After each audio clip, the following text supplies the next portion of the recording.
Hey, it's Kane Minkus here with Industry Rockstar, the #1 global business training company, and also with Kane and Alessia. And I'm very excited today to be interviewing both a friend and a super brilliant woman. I'm so always excited to interview more women, so this is great. We're excited, especially brilliant women like Kitt here. And this is Kitt, and Kitt is essentially a social media champion, as we'll call her. And she is just awesome. She's our go-to person whenever we have questions about social media. We've been going to her, and not only that, but she has just an incredible pedigree. Let me share a little bit about who she is, and then we're going to get right into what is social media and how do you make it work for you and your business, whether you're a large Fortune 100 business or down to a small home-based business. So Kitt has helped start one of the first social media platform companies, which then got sold to Adobe, and you probably know Adobe, a massive, massive company, Adobe Photoshop and Lightroom and InDesign and all those incredible programs we use on a daily basis. And her company is now what's considered Adobe Social. That platform has become Adobe Social. So she's really had a massive impact in the social media industry. She's also built out the strategy and revenue models for huge companies and worked with companies like JP Morgan Chase, which is, if you're from overseas, if you're not from America, that's a major banking and finance institution in America. Safeway, which is also a major, major chain of, I guess you call them food stores these days. Procter & Gamble, which is a massive, massive billion-dollar company, and Purina, which is a major dog food chain and dog supply chain, and then also many other Fortune 100 businesses, all the way down to small businesses. So she really understands social media inside and out, and that is really her expertise, is social media. What an important topic for today's world, and what a misunderstood topic, or let's say not understood at all. Most of the people listening, Kitt, will have a very, they know about it, they know they should know about it, they know they should be doing something with it, but they don't really know where to start, and it feels like a big sea of stuff. And so welcome, Kitt. Thank you so much for being here and taking the time. I appreciate it. Thank you. That's quite an introduction. Very humbled. You Thanks. usually have to come flying out with a cape after my introductions. So I'm wearing my cape, so perfect. So Kitt, I just want to dive right in because everyone listening will be they're on the edge of their seats to understand what do they need to know about social media, and of course we have a foremost expert here with us. So Kitt, let's start with what do you classify as social media? What are the platforms? How do you define social media so we can start to separate out the sea of stuff out there in the world? Like, is YouTube social media? Is Google Plus social media? How do you define it?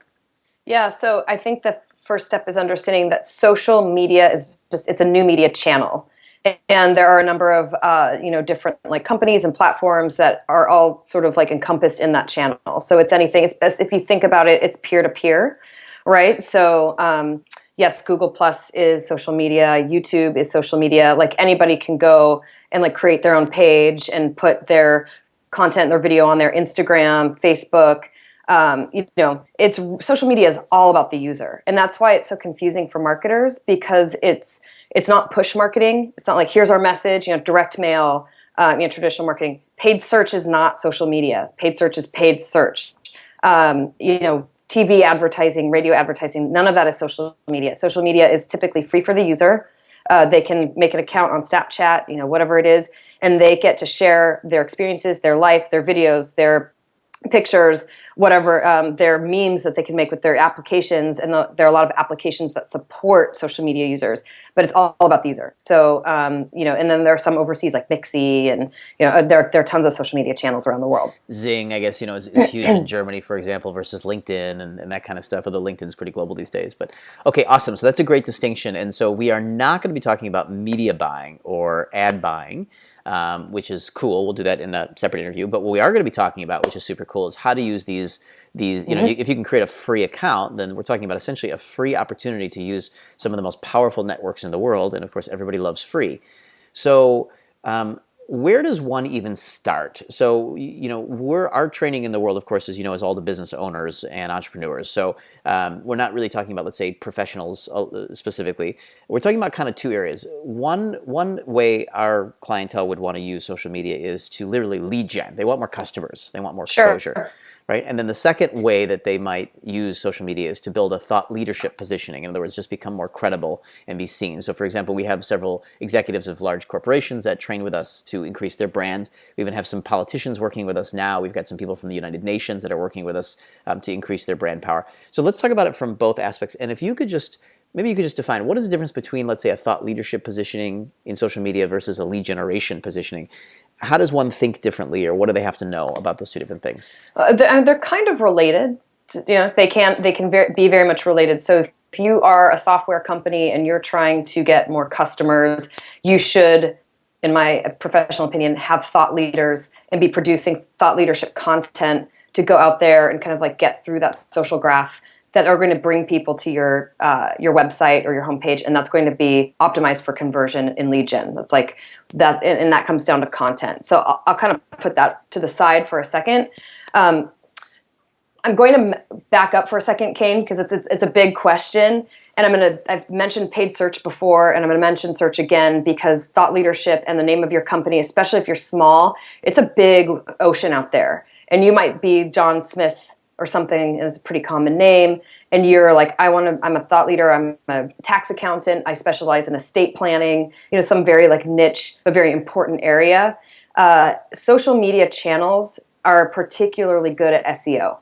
So if you can produce content around yourself, your name, your thought leadership, whether it's a blog or YouTube videos, Facebook content, even Instagram content, that's not the most popular place or recommended for a thought leader, but it is relevant. What you'll find is those engines, those channels do that SEO for you, because they have really good rankings because they're very powerful, they're very big platforms. So if you're producing content and you're giving advice about estate planning, you want to make sure that you're using the right channels, the one that's most appropriate for you, and that your content is properly, SEO'd and put together. What I will also say, and I see this a lot with smaller companies, is you start a Facebook page like in 2012, because everybody's on Facebook, you put some posts up there, whatever, and then you forget about it because it's high maintenance, it takes time, you need content, but that's old content, so it's been SEO'd, so it brings it up to the top. So a neighbor told a friend,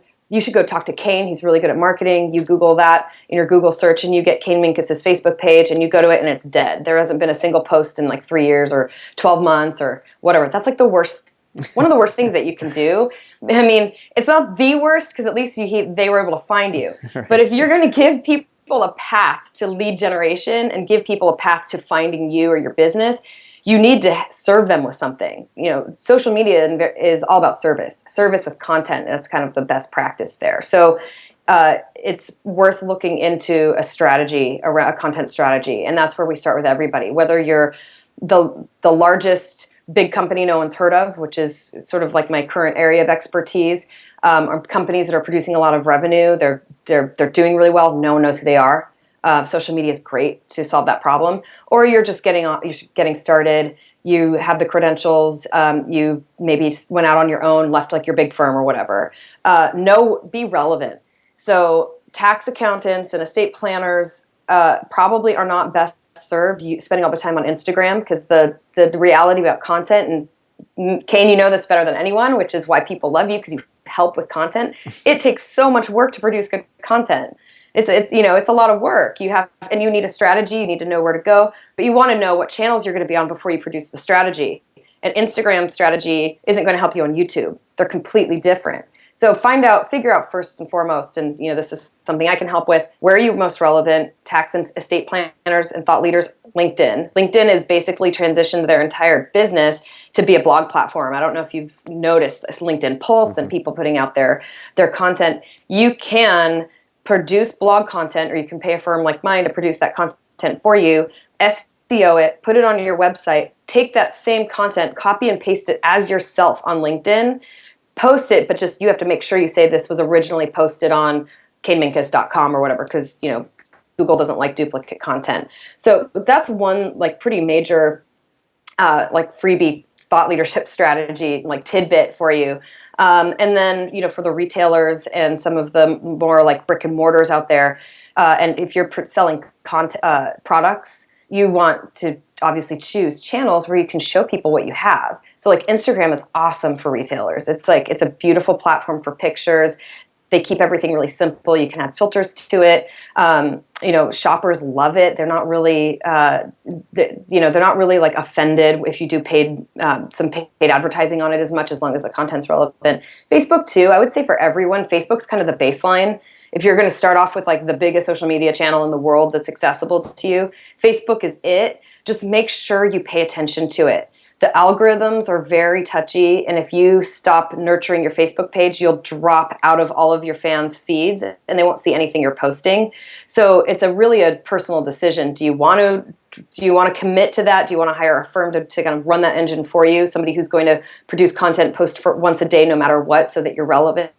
Or is it just too much trouble and you figure it's better for me to pay attention to my YouTube video content because that's I'm an education consultant or whatever. That's how I can really like get my message across, and then like just maybe not pay so much attention to Facebook. So personal decision there on one hand, but you can't be on all of them. That's for sure, and it wouldn't make sense to. So that's kind of like a very, very long answer, and I would just throw out there: who is your audience? Are they millennials? Are they, people like my parents who are starting to be like, think about like, their investment portfolio as they go into retirement? That's really a huge question. My mom's 70. She's on Facebook all the time. Like, I can't hide anything from her. She's like, oh, I see that you took a trip. She knows everything about me because she's always on Facebook, and she researches, and she's really into functional medicine. And a lot of baby boomers are in that place in their lives. And she's not on Snapchat. But my younger cousin, who's a total millennial, she's on Snapchat, she's on Instagram. She doesn't even use Facebook because she thinks it's something her parents use and it's disgusting. So if you're selling, clothes to teenagers, you're probably not going to get a lot of the lead gen results on like a LinkedIn platform or on Facebook even. Facebook can still actually have a really good retail power, but just be relevant and choose carefully. And I would say probably no more than 3, especially if you're doing all of this yourself. Probably best to keep it to 1 or 2 and do those really well.